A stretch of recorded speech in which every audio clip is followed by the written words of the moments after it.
सभी को नमस्कार। आज हम भौतिक भूगोल में स्थल मंडल के अंतर्गत भूआकृति विज्ञान और भौतिक भूगोल के विषय में अध्ययन करेंगे। जैसा कि हमने पूर्व में जो आपकी क्लास हुई थी उसमें बताया था कि जो भूगोल के महत्वपूर्ण शाखा है वह भौतिक भूगोल है। उसके बाद हमने देखा था कि भौतिक भूगोल की कौन सी शाखा है, इसके अंतर्गत किन किन विशेष क्षेत्रों को शामिल किया जाता है, इसका जो सहसंबंध है, जो अन्य विषयों के साथ संबंध है वो किस प्रकार है, इसके बारे में हमने अध्ययन किया था। अब हम भौतिक भूगोल में भूआकृति विज्ञान और इन दोनों के जो संबंध है, भौतिक भूगोल में भूआकृति विज्ञान का क्या स्थान है, इसके बारे में, इसके विषय में अध्ययन करेंगे। तो हम प्रारंभ में लेते हैं कि भूआकृति क्या है। जो भूआकृति विज्ञान है ये क्या है, इसके लिए एक शब्द प्रचलित है, जीमोर्फोलॉजी। जीमोर्फोलॉजी ग्रीक भाषा के दो शब्दों से मिलकर बना है, जिसका अर्थ होता है पृथ्वी से संबंधित जो भी आकृतियां हैं, धरातल से संबंधित जो भी आकृतियां हैं, उनका अध्ययन इसके अंतर्गत किया जाता है। भूआकृति विज्ञान भूआकृतियों और उनको आकार देने वाली विभिन्न प्रक्रिया का वैज्ञानिक अध्ययन करता है तथा अधिक व्यापक रूप में उन प्रक्रियाओं का अध्ययन है जो किसी भी ग्रह के उच्चाउच्च और स्थल रूपों को नियंत्रित करती है। कहने का अभिप्राय यह है कि हम ग्रहों पर, या यूं कहें कि इस पृथ्वी पर जो विभिन्न प्रकार की स्थल आकृतियां देखते हैं, वो विभिन्न प्रकार की स्थल आकृतियां आकस्मिक है, किसी स्थान के आकार को परिवर्तन करने वाली है।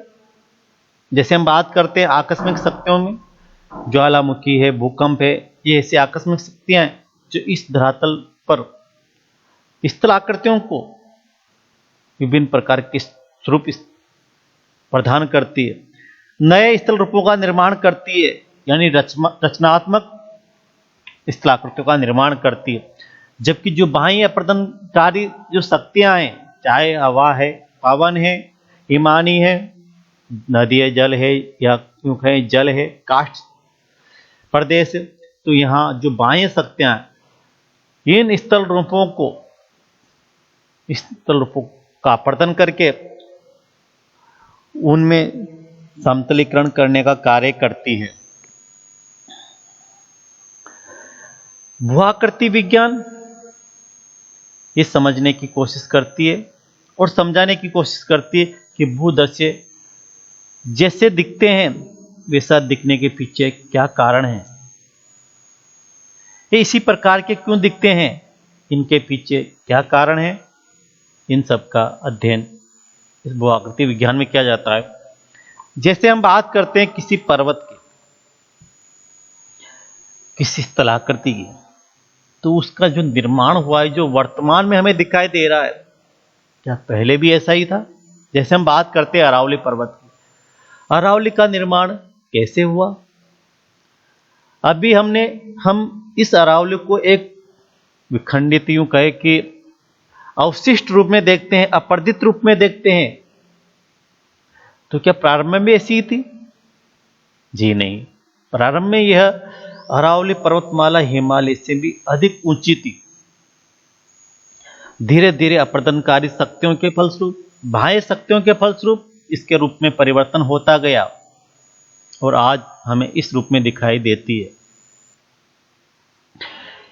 यदि हम हिमालय पर्वत की बात करते हैं तो क्या प्रारंभ में हिमालय पर्वत था? यदि नहीं था तो कैसे हिमालय पर्वत का निर्माण हुआ? कौन कौन सी इसमें जो शक्तियां थी वो कार्यरत थी? कौन सी आंतरिक आकस्मिक शक्तियां थी और कौन सी बाह्य शक्तियां थी जिसके परिणाम स्वरूप हिमालय पर्वत का निर्माण हुआ? इसी प्रकार हम रेगिस्तानी क्षेत्र की बात करते हैं, थार के मरुस्थल की बात करते हैं, तो जो स्थलाकृति हमें दिखाई दे रही है क्या प्रारंभ भी यहां, शुरुआत में भी यहां पर क्या रेगिस्तान था? तो किस रूप में था? यदि नहीं था तो क्यों नहीं था, और रेगिस्तान का निर्माण क्यों हुआ?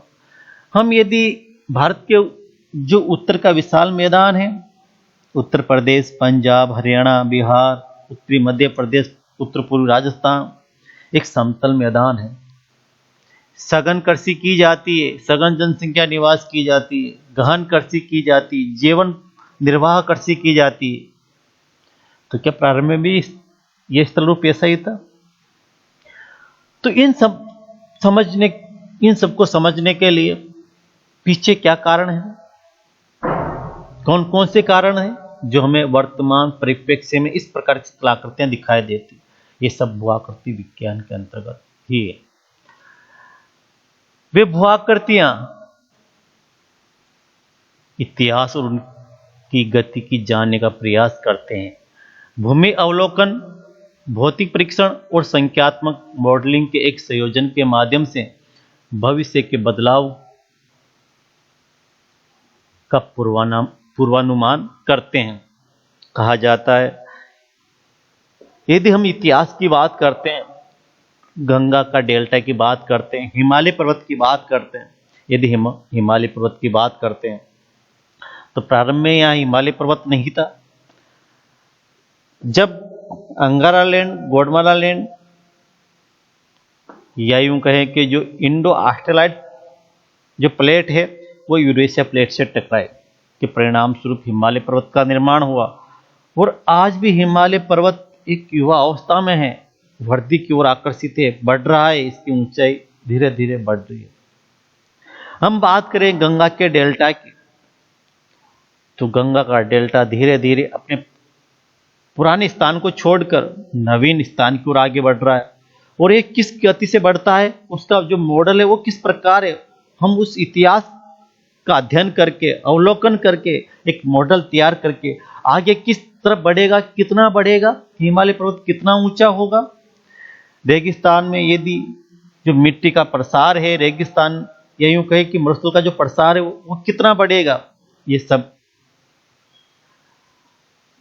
मॉडलिंग के संयोजन के माध्यम से भविष्य के बदलाव का पूर्वानुमान लगाने का प्रयास करते हैं। भूआकृति विज्ञान का अध्ययन भूगोल, भूविज्ञान, भूगणित, इंजीनियरिंग, पुरातत्व और भूतकनीकी इंजीनियरिंग में किया जाता है। और यह रुचि का एक व्यापक आधार इस विषय के तहत अनुसंधान शैली और रुचियों की व्यापक विविधता से को उत्पन्न करती है।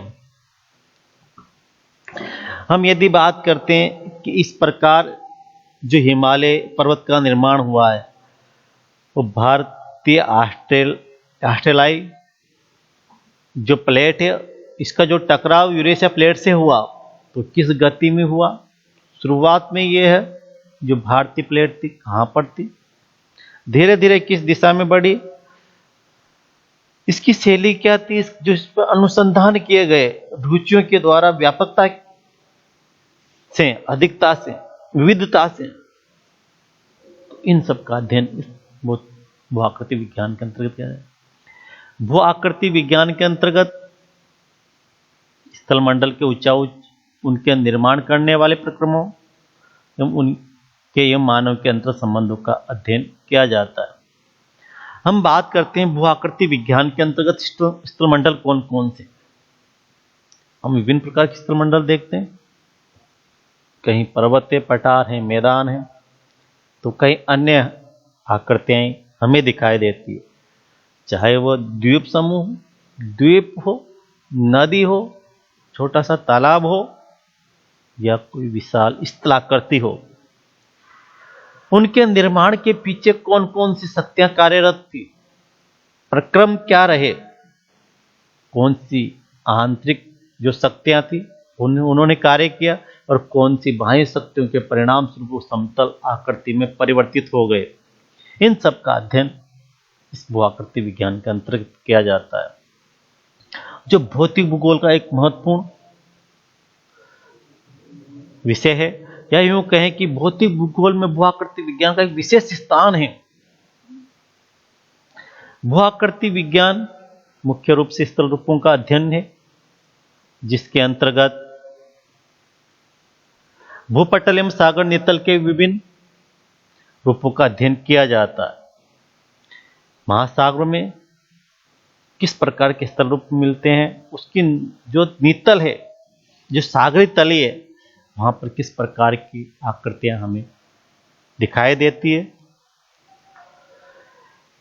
जो आकृतियां हैं उनका निर्माण ऐसे क्यों हुआ है, इन सब का अध्ययन भूआकृति विज्ञान के अंतर्गत किया जाता है। और इन सब का जो अध्ययन किया जाता है, जो भौतिक भूगोल में किया जाता है, और भौतिक भूगोल के अंतर्गत यह एक महत्वपूर्ण विषय होता है। इस वजह से हम कह सकते हैं कि जो भौतिक भूगोल है उसके अंतर्गत भूआकृति विज्ञान का विशेष महत्व है, विशेष स्थान है। हम बात करें पृथ्वी की सतह की प्राकृतिक और मानव के द्वारा जो उद्भव विज्ञान संबंधी प्रक्रियाओं के संयोजन की प्रतिक्रिया स्वरूप विकास करती है। जैसे हम बात करें किसी भी स्थल रूप का, चाहे वन्य क्षेत्र हो, चाहे वह आधुनिक विकास हो, चाहे सड़क परिवहन हो, वह उस प्राकृतिक स्थिति के साथ साथ मानव का जो ज्ञान है, जो विज्ञान संबंधी प्रक्रिया की मानव ने उसके विकास में, सड़क परिवहन, जल परिवहन, या यूं कहें कि नदियों पर बांध बनाने का कार्य, इन सब का अध्ययन इसके अंतर्गत किया जाता है। ऐसी प्रक्रिया स्थान और समय के विभिन्न पैमाने पर कार्य करती है। सर्वाधिक व्यापक पैमाने पर दृश्य निर्माण विवर्तनी की क्रिया जलवायु क्रिया ज्वालामुखी के माध्यम से होता है।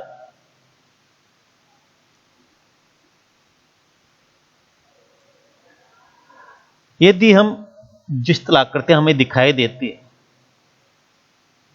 पर्वत है, पठार है, मैदान है, इन स्थलाकृतियों का जो निर्माण होता है वह विशेषतः विवर्तनी की क्रियाओं के कारण होता है और साथ ही ज्वालामुखी क्रियाओं के द्वारा होता है।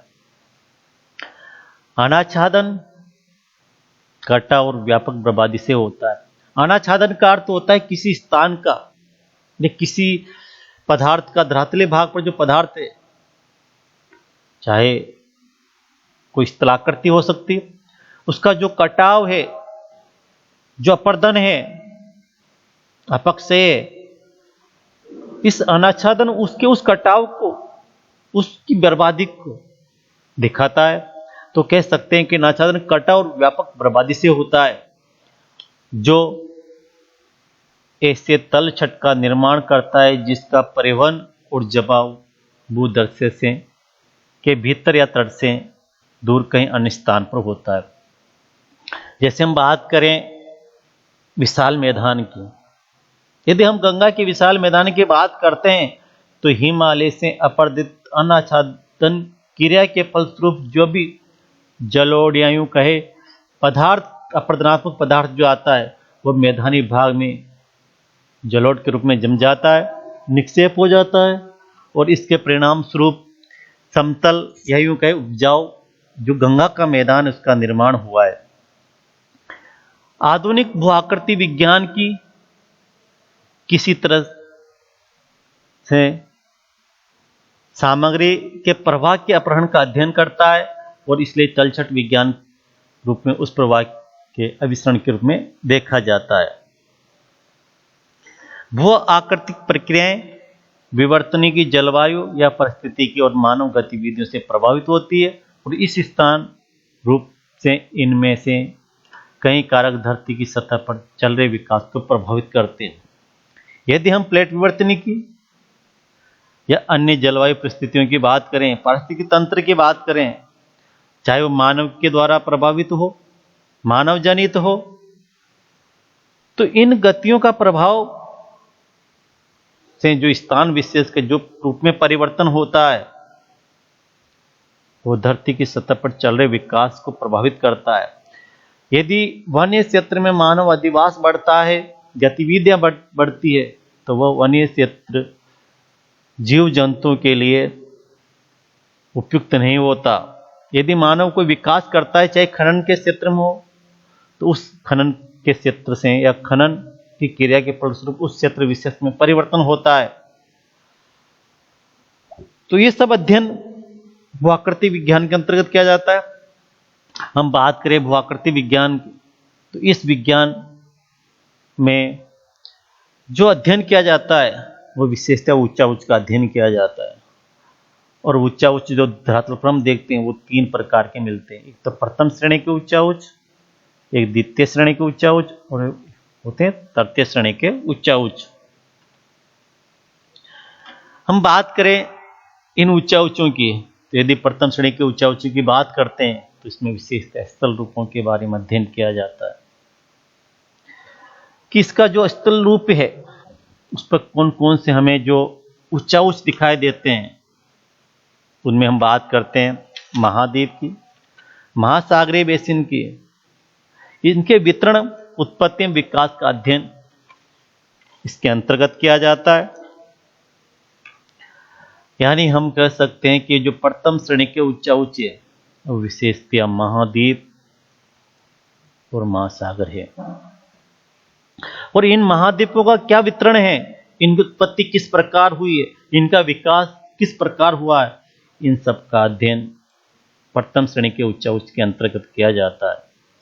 हम बात करें धरातल पर दिखाई देने वाले द्वितीय श्रेणी के ऊंचा उच्चों की, तो इनमें हम पठार, पर्वत, मैदान और झील, ये सब द्वितीय श्रेणी के ऊंचा उच्च जो महाद्वीप और महासागरों के निर्माण के पश्चात बने हैं, निर्मित हुए हैं।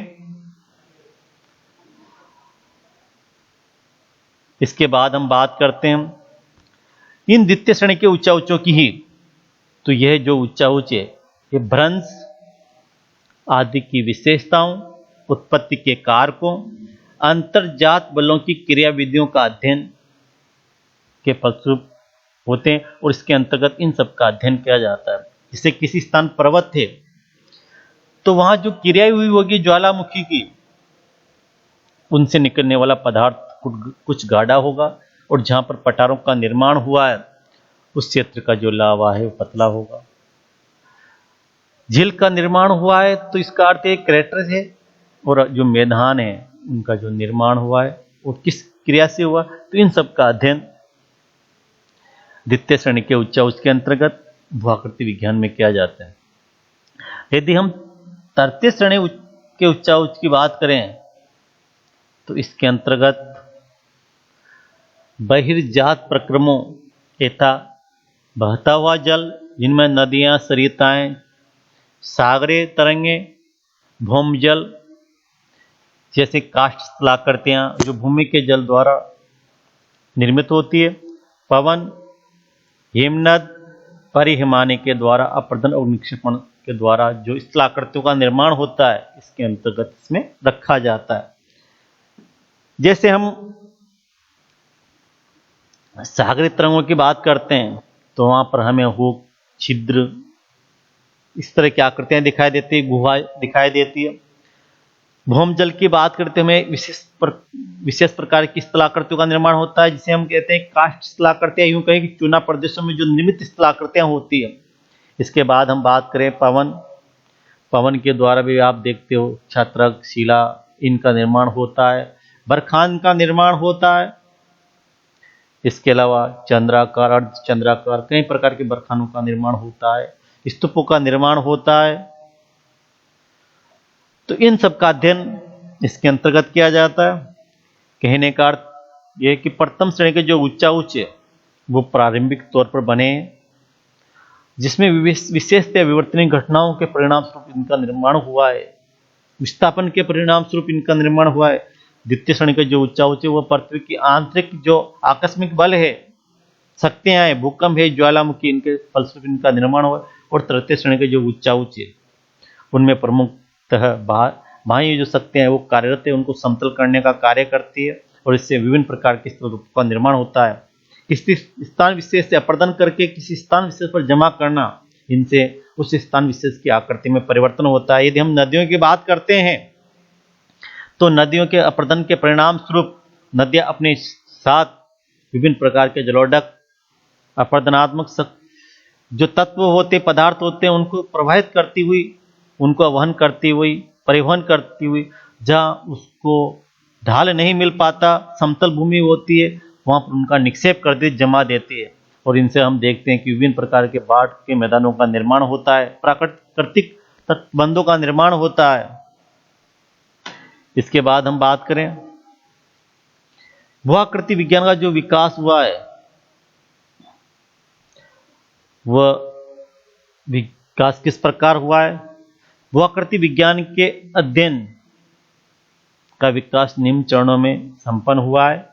यदि हम बात करते हैं इस भूआकृति विज्ञान का जो विकास है उसके बारे में, तो इसमें हम देखते हैं प्रारंभिक काल।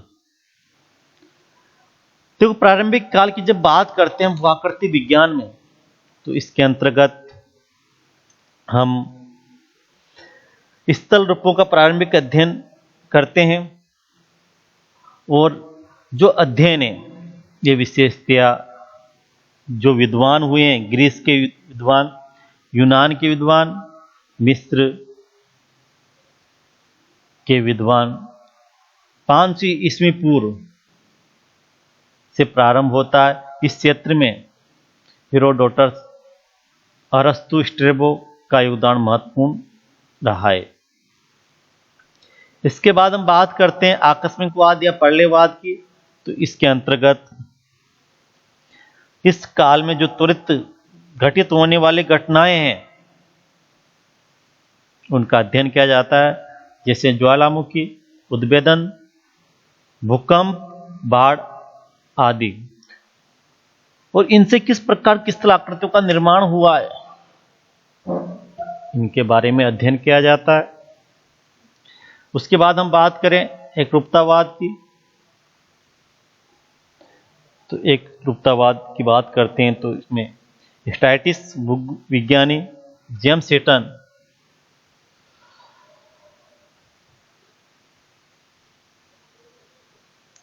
ने एकरूपतावाद का, हम एकरूपतावाद की बात करते हैं तो स्कॉटिश जो विद्वान है, भूविज्ञानी है जेम्स हटन, इन्होंने एकरूपतावाद के सिद्धांत का निम्न 2 प्रमुख संकल्पनाओं के आधार पर इसका प्रतिपादन किया। इसमें 2 संकल्पनाएं इन्होंने प्रस्तुत की थी। इसमें से एक है वर्तमान भूत की कुंजी है, और दूसरी जो संकल्पना थी ये थी न आदि का पता है और ना ही अंत की कोई आशा। इन्होंने कहा है कि जो वर्तमान है ये भूतकाल की कुंजी है, उसका अवशेष है, उसमें जाने की एक कुंजी है। आज जो स्थल रूप हम देखते हैं वर्तमान में कैसे रहे होंगे, किस प्रकार इनका निर्माण रहा होगा, तो इस प्रकार हम भूतकाल में जा सकते हैं, भूतकाल की जो घटनाएं उनका पता लगा सकते हैं। और जिन्होंने आगे कहा है न आदि का पता है ना ही अंत की कोई आशा, कि पहले का क्या स्थिति थी हमें पता नहीं और आगे क्या होगा ये भी पता नहीं। और यदि हम बात करते हैं आधुनिक भूआकृति चिंतन का, इसमें हम देखते हैं इसमें जो प्रथम बात करते हैं समुदाय की, संप्रदाय की, जो आधुनिक भूआकृति विज्ञान के चिंतन में महत्वपूर्ण योगदान दिया, इन्होंने नाम आता है यूरोपियन समुदाय का।